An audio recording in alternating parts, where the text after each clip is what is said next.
Hello to all of my YouTube friends. So, season 2, episode 10 of The Tulsa King has dropped. I've watched it. It's also the season finale. And in many ways, it did not disappoint. And as I said in my last review of episode 9, I'm kind of afraid to put out any predictions there.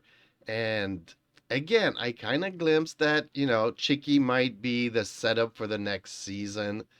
And see, again, I am completely wrong.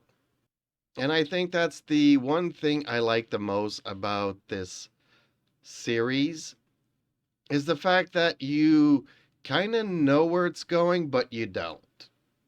We are maybe used to like maybe some more dragged out plot lines, and Tulsa King goes through them super fast, and that might be a good thing and a bad thing.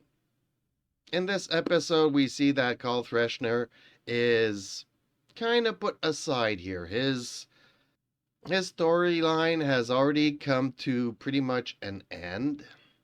And for one, I'm happy about it because at the beginning of the season, he was going to be the big baddie of the season.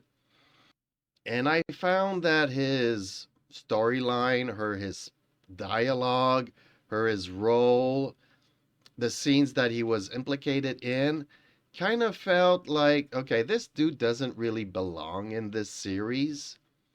And the way that he is shown the exit in this episode kind of validates everything I've been feeling about this role and this storyline within this season. Now, as for Bill, his story is a little bit more interesting, I would say.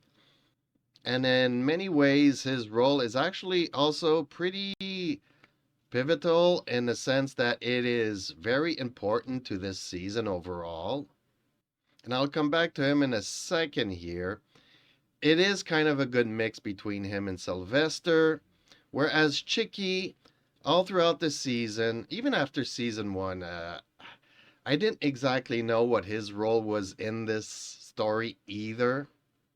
And what really kind of knocked me off the path was the fact that Dwight picks up the phone and tells Chicky that his daughter is heading back to New York and nothing bad needs to happen to his daughter and grandkids.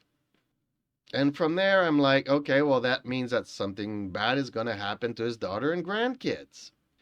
And I was really expecting Chicky to go down that route. This guy's a weasel, and everybody knows it.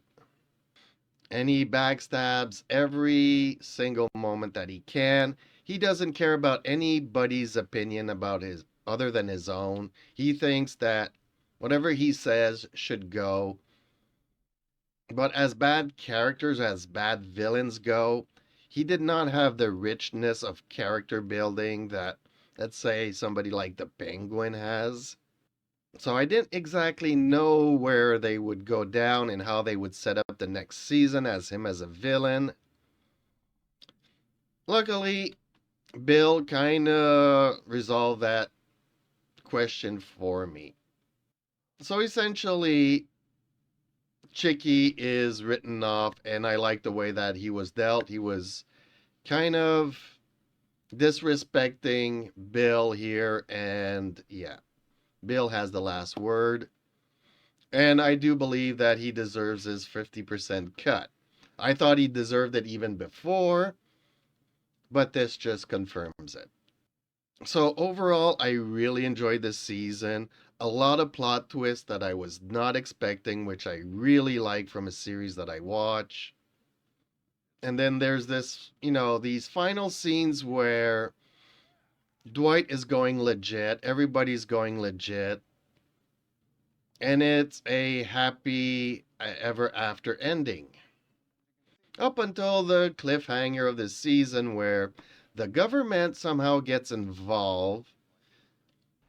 And I'm kind of baffled here. Like, why did they not just go up to him and, have a sit down with Dwight and talk things over instead of sending SWAT team in the middle of the night to drag him to a cell. So obviously it's done for drama reasons, but I think it's still a little bit over the top. I think the first approach would have been to just try to talk to him first. But who knows? That's just my opinion. Let me know yours in the comments down below. How did you like the season? How did you like this episode? Also, folks, please like, share, and subscribe to my little channel. It would really help it out. I would really appreciate that.